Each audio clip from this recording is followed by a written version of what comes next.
There are some moments in life that stops you in your tracks, not because they're loud or flashy, but because they're full of meaning. Today was one of those moments for me. My cross-country solo flight from Westfield, Massachusetts to Nashua, New Hampshire wasn't just about flying from point A to point B. It was about gratitude. Gratitude for the sky, for the journey, and for the chance to do something I once only dreamed about.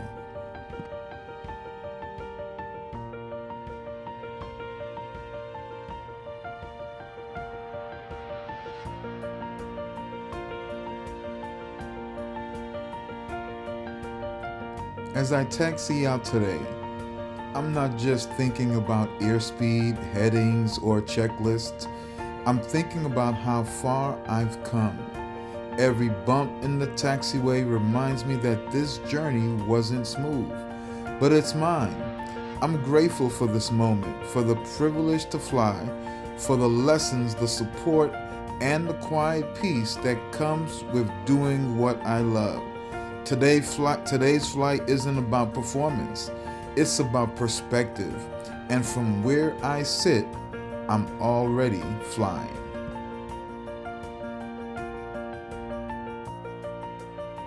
As I taxi to the hold short line, I take a deep breath. Not out of nerves, but out of gratitude. This is the quiet before the climb. Right here, right now. I'm reminded that not everyone gets to do this. Not everyone hears the hum of the engine, feels the weight of the yoke, or watches the sun reflect off the wing. I don't take it for granted. Every flight is a gift. And before I roll down the runway, I just want to say thank you, God, for letting me fly.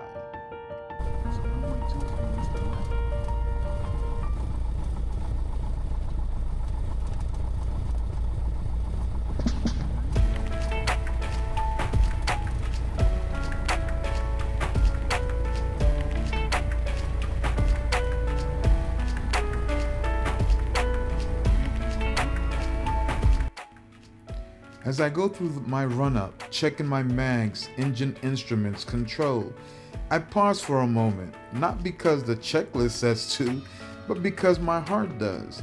Right here on the edge of the runway, I'm overwhelmed with gratitude. I think of where I started, the first time I sat in a cockpit not knowing anything. Now, I'm here, preparing to fly solo again. This isn't just routine. It's sacred. Every switch, every control, every breath. It's a reminder that I've been given an opportunity not everyone gets. I'm not just running up an engine, I'm lifting up a prayer of thanks.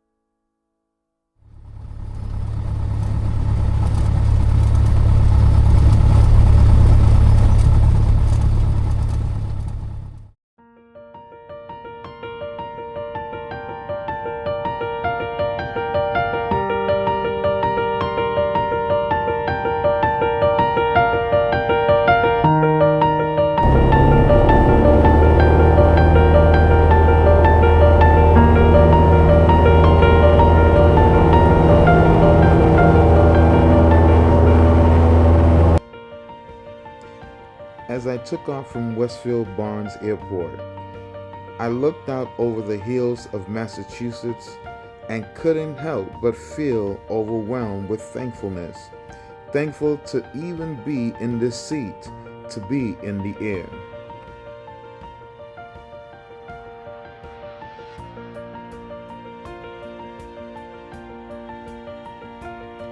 Off to my right, that's Mount Tom, standing tall like a quiet guardian over the Pioneer Valley.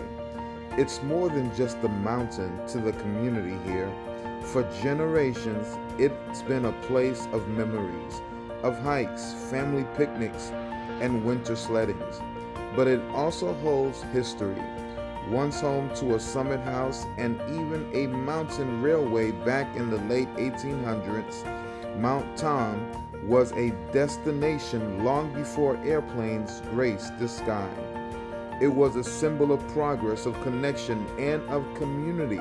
Today, it's part of the Mount Tom State Reservation, a reminder that nature and history are deeply woven into the identity of this region.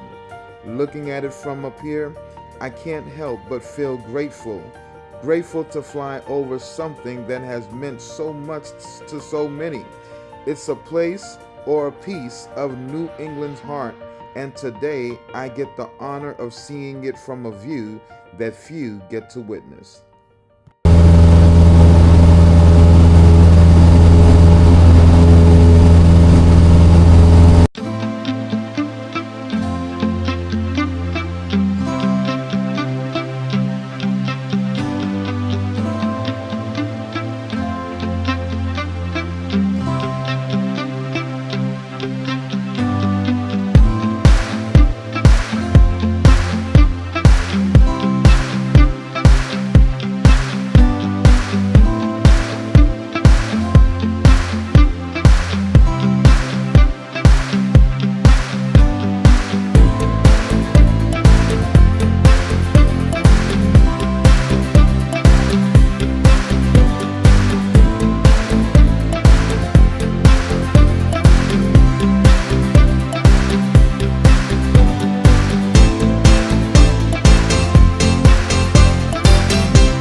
Coming up is my second waypoint, Northampton Airport, code 7 Bravo 2.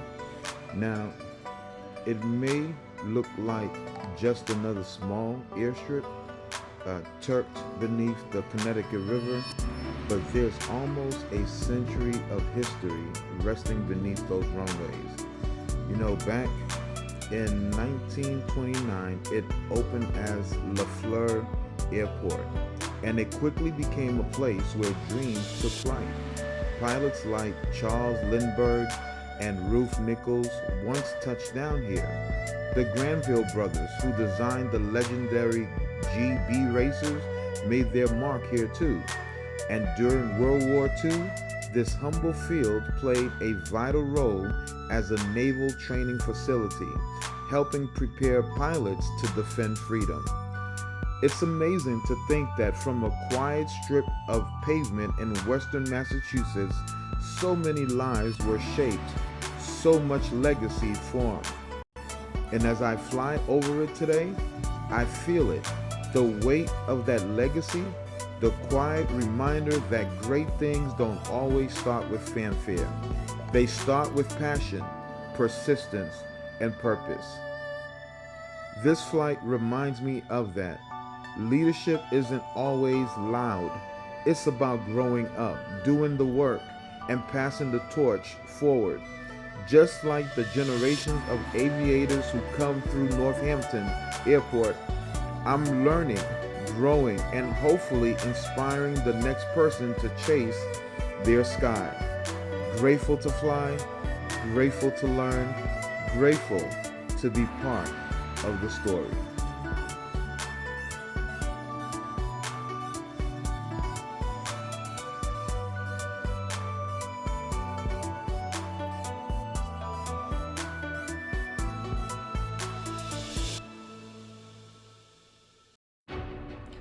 Flying over the Quabbin Reservoir my third waypoint, I thought about the history resting below. 4 towns were disincorporated to build this reservoir in the 1930s to supply drinking water to Boston. Families relocated, homes submerged, but today it's one of the most beautiful views from the air, still peaceful and expansive. When the Quabbin Reservoir was created in the 1930s to supply drinking water to Boston, 4 entire towns, Dana, Enfield, Greenwich, and Prescott, were disincorporated and submerged. Families had to leave their homes, communities were uprooted, cemeteries were relocated. It really was a painful process, but one carried out with the vision of sustaining millions of people for generations to come. You see, a great leader, like the planners behind the Quabbin, must think long term, not just about today's needs, but future generations. They must make hard decisions. Sometimes leadership requires making painful calls for the greater good. They must care for what is entrusted to them. The Quabbin isn't just a reservoir, it's a carefully protected resource. Good leaders are also good stewards. So the takeaway is, as we talk about leadership, the takeaway here is great leaders are willing to make difficult decisions today so others can thrive tomorrow. They balance compassion with courage and temporary pain with a vision for lasting impact.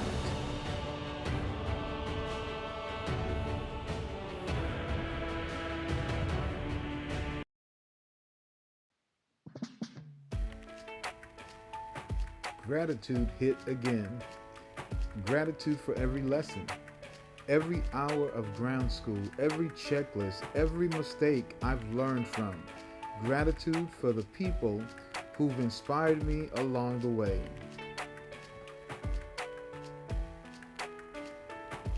Fly with K, you show that calm, confident energy that every pilot hopes to have. Fly with Bruno, your precision and passion make me push myself to be better. Russ can fly. You remind me that flying is fun and full of joy.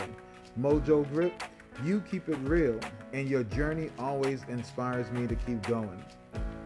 Thank you for showing us what's possible.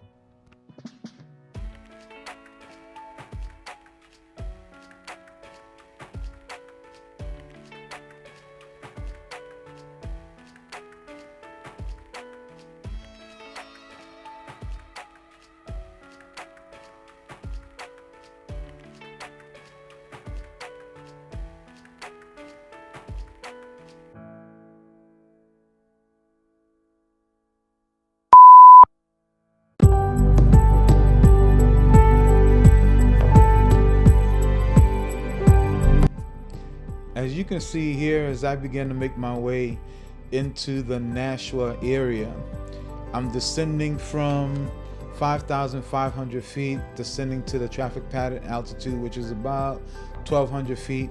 So as you can see, the wind was outrageous. I mean, it got bumpy as I got closer and closer and closer to the field. And so you can see how how I was reacting to the to what was going on. And the interesting thing is that yes, it was bumpy. Yes, the plane was moving me all around, but and you can see the concern on my face. You can see the concern on my face, but I can tell you that I have gotten used to it. Now, I don't think any pilot ever gets used to it, but we get comfortable with it, I guess, if that's the better term to use. I'm telling you, it was really, really rocking as I got into the area. As you can see, I'm making my turn now into final for runway 32, and man, I mean, I was, I was really, I don't mind telling you, I was scared a little bit. I was, because I had not experienced, I don't think I had experienced it like that before. But I've been in bumpy rides, but just not experienced it like that. But as you can see, I'm making my way down. I'm making my way down to the field as far as that is concerned. Well, friends, it has been great. I enjoyed this moment with you. Listen, there is no other time. There is no better time. Keep gratitude is everything. Make sure that you are grateful. Make sure to express gratitude to somebody that you care about. Until then, enjoy the landing.